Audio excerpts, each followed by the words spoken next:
Iteka n'umunezero nsubire ngusuhuze nkuhakaze nshuti mukunzi wacu wowe ubandanya kumwe natwe ngaha kuri ino mbonesha kure imwe rudende igushikiriza amakuru ibiganiro ndetse n'inkuru bigezweho biriko bivugwa irya nino mu gihugu c'u Burundi no hakurya y'imbibe z'igihugu c'u Burundi mu makungu ya kure ndaguhaye kaze ndaguhaye mwiriwe neza cange mwaramutse bivanye naho udukurikira uherereye ico utegerezwa gusa n'ugufyonda sabone cange subscribe nawe utaravyondako hama ukabandanya ushikirwa n'amakuru ibiganiro ndetse n'inkuru tubandanya gushikiriza bivugwa irya nino mu gihugu c'u Burundi no hakurya y'imbibe z'igihugu cacu mu makungu ya kure no kwibutsa ko ngaha kuri no mbonesha kure tugushikiriza amakuru aba ariko avugwa mu bisata bitandukanye nk'igisata ca politike igisata c'amagara y'abantu igisata c'umutekano igisata c'agateka kazina muntu igisata c'ubutunzi igisata c'inkino igisata c'indero igisata c'imigenderanire n'ayandi makungu ndetse n'ibindi bisata bitandukanye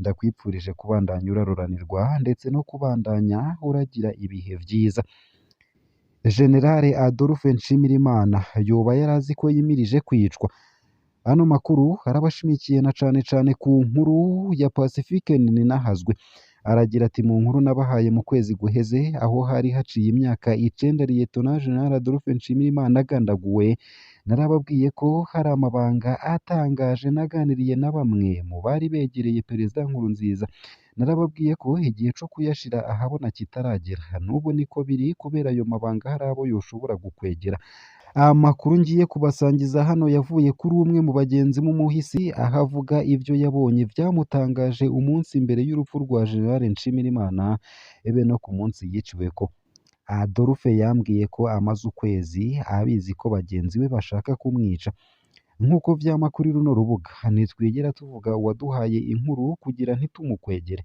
uwaduhaye iyi nkuru yatubwiye ko kw'igenekerezo rya mbere z'ukwezi k'umunani 2015 yagorobereje ku kirabo iwabo w'abantu ca Adolphe Nshimirimana ico gihe yari afise ubutumwa yarungikanywe na kimwe mu bihangange vy'ico gihe ntituvuga izina ryiwe yamubwiye ati ndagusavye ubwira Adolphe ko bagira bamwice kandi ko ingingo yafatiwe mu bakomeye yizeye jewe ntiyovyemera ndabimubwiye ariko wewe aravyemera amubwire basi hazariyunguruza muri irya Jupe Blinde uwaduhaye inkuru yavuze ko hari haciye amezi make General Adolphe Nshimirimana hatswe kuraswa mu Kamenge kuva ubwo Perezida Nkurunziza yoba yari yahaye amajupe mutamenwa ni ukuvuga Blinde abategetsi batatu barimwo Adolphe Nshimirimana na Alain Guillaume Bunyoni Bunyoni we yari yaciye yongereza umutekano wiwe yongeramwo izindi modoka mu zimugendanira abo bandi bose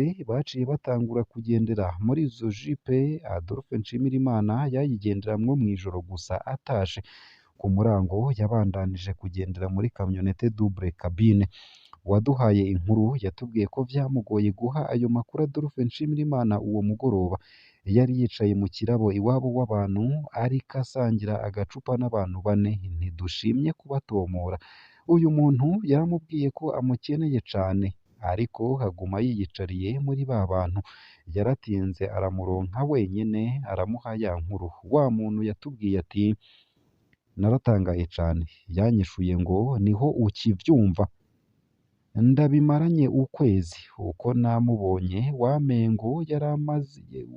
namubonye wamengo yaramaze kwakira urwo rupfu yararindiriye isaha yarwo gusa naratangaye cane uwo mugoroba iwabo w'abantu Adolphe Nshimirimana yararindiriwe n'abantu benshi cane na cane bari bakeneye ibiti Perezida Nkurunziza yari yimirije gutangura ikiringo ca gatatu hari benshi bariko barisabira bafata ko Adolphe abavugiye bica bikunda abo bantu Adolphe ntiyabakiriye hari bamwe bahisemwo kurara iwabo w'abantu kugira ngo bazomuronke bukeye mu gatondo agarutse igitondo co kuwa gatatu z'ukwezi k'umunani 2015 cari igitondo c'ibitutwa wamengo imvura ishaka kugwa ariko hari muci aho yari iwe mu Kigobe Adolphe Nshimirimana yari yagumye aronderwa kuva mu gatondo ka kare n'abavuga ko bamurindiriye iwabo w'abantu hari abo we nyene yari yaraye asavye ko bazindukira iwabo w'abantu ngo babonane ibyo abatuma. Hari abandi bari bamukeneye ngo basabire ibiti muri leta ya Perezida Nkurunziza yari agiye gushinga.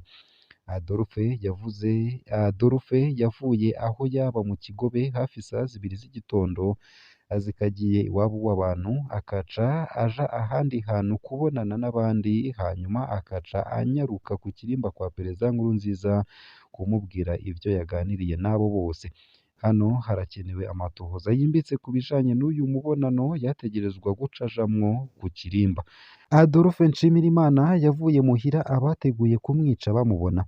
Afata ibarabara riva mu Kigobe uciye imbere ya ambasade y'Abanyamerika hanyuma yinjira ibarabara ry'uwa 28 Munyonyo. Aca imbere y'ibitaro Roi Karedi. Yari yicaye imbere muri kamyonete Toyota Hilux double cabine yirabura yicaye iruhande ry'umushoferi wiwe yitwa Sanford. Inyuma yari afise abapolisi 4 bajejwe umutekano wiwe. Isaha 2:20 imodoka izanye Adolphe Nshimirimana yari igeze aho Boulevard du 28 Novembre yahurira na Boulevard Mwambutsa. Igabanya umurindi kugira ikate iduge iwabo w'abantu. Ako kanya nyene hashitse iyindi kamyonete double cabine yera irimwo abasirikare 6 bambaye ibintu bibanyegeza mu maso.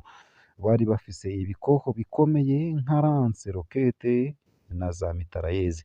Iyo modoka ishika ihagarara imbere y'iyarimwo Adolphe Nshimirimana gutyo iyibuza kubandanya.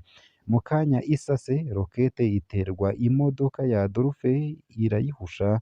Abandi bafise mitrailleuses batangura kurasa. Iyindi rokete yo igema ya modoka. Adolphe Nshimirimana agerageza gusohoka aca araswa mu mutima. Umushoferi Sanford yaza yarashwe yapfuye. Uwundi mupolisi yitwa Ciza yari inyuma nawe nyene yahasize ubuzima. Abasigaye barakomeretse. Igandagurwa rya General Adolphe Nshimirimana ryari ryateguwe bikomeye. Ico gitondo imbere y'uko araswa, abantu bambaye umwambaro w'abacungera umukuru w'igihugu bari batunze kw'ibarabara nk'uko bigenda iyo umukuru w'igihugu agira arengane. Bamwe bari bafise ibikoho bikomeye, imodoka zindi ntizariko zirarengana. Inyifato zitangaje mu bakozi b'iperereza.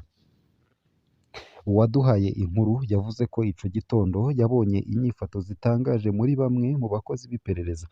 Yagize ati: tucumva ko Adolphe ahejeje kuraswa twararondeye Kazungu, ni ukuvuga Joseph Mathias Niyonzima, turamubura.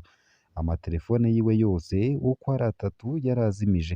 Yagiye kuboneka ku mugoroba avuga ko telefone ziwe zari zagize ikibazo. Tugeze mu iperereza nkoroka yaboneka ataco bimubwiye ivyabaye. Hari abakunda kuvuga ngo Adolphe yasohotse imodoka ariko ararasa, ariko sivyo. Ubundi hariho inkoho Karashi AK-47 Adolphe yagendana ahantu hose yaba ari. Ni inkoho yari yavanye ku rugamba ari mu modoka. Iyo nkoho yaba iri hagati y'amaguru, ariko umunsi apfa iyo nkoho ntayo yari afise. Hariho uwujejwe kumugendanira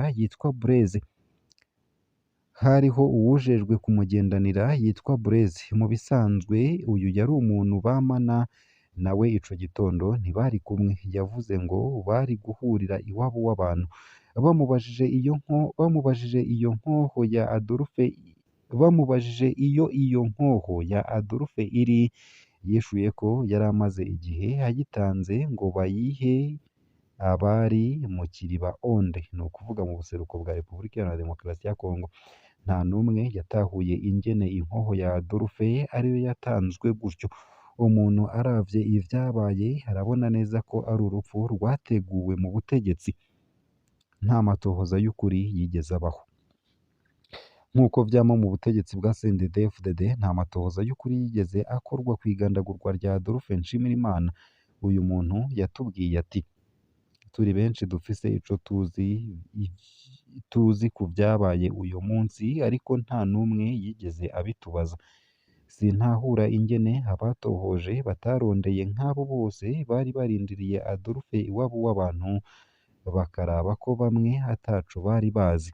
Birashoboka ko hari abari bamusavye umubonano kugira ategerezwe guca mu kibanza yarasiwemwo. Imibonano yose yari afise yari ikwiye kwigwa n'abatohoje. Inyifato za bamwe mu bakozi b'iperereza zari zikwiye gutohozwa neza. Biraboneka ko bamwe bashobora kuba bari bazi umugambi wo kwica Adolphe Nshimirimana. Inyifato zitangaje mu matohoza. Inyuma y'urupfu rwa General Adolphe Nshimirimana, Perezida Nkurunziza yatanze indwi imwe gusa ngo abamwishe babe bafashwe. Inyuma y'iminsi 6 gusa, Valentin Bagorikunda yatangaje ko abarashe Adolphe Nshimirimana bamaze gufatwa, ko hari hakironderwa ababatumye. Nivyo hariho umurwi w'abasirikari n'abapolisi bafashwe bagirizwa ko bishe General Adolphe Nshimirimana, ariko vyarananiranye ko habaho urubanza rwabo. Imyaka yaraheze bapfunzwe bataburana. Iyo bishitse hakabaho uwuboneka ko afise ivyazi yarafatwa akicwa n'iperereza. Fokode yaratohoje ku bantu babiri biboneka ko hari ico bari bazi. Umwe yaranyurujwe n'iperereza aburwa irengero, uwundi yasohowe ibohero rya Gitega aricwa. Parake vyarayinaniye kwerekana uruhara rw'abafashwe. Kugeza ubu urubanza rwabo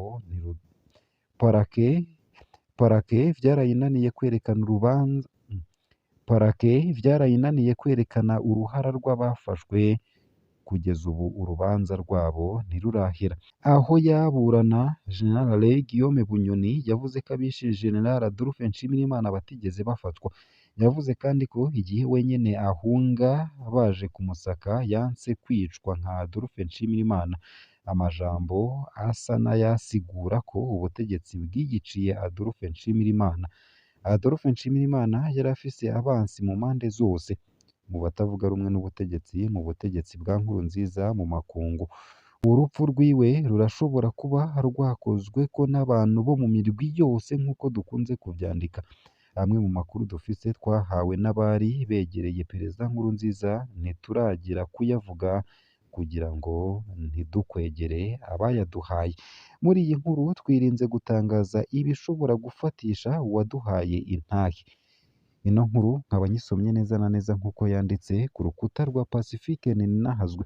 Ico utegerezwa gusa ni ugufyonda sabone canke subscribe. Nawe utarafyondako hama ukabandanya ushikirwa n'amakuru, ibiganiro ndetse n'inkuru tubandanya gushikiriza bivugwa irya nino mu gihugu c'u Burundi no hakurya y'imbibe z'igihugu c'u Burundi mu makungu ya kure. Ndakwifurije kubandanya uraruranirwa ndetse no kubandanya uragira ibihe vyiza n'umunsi mwiza.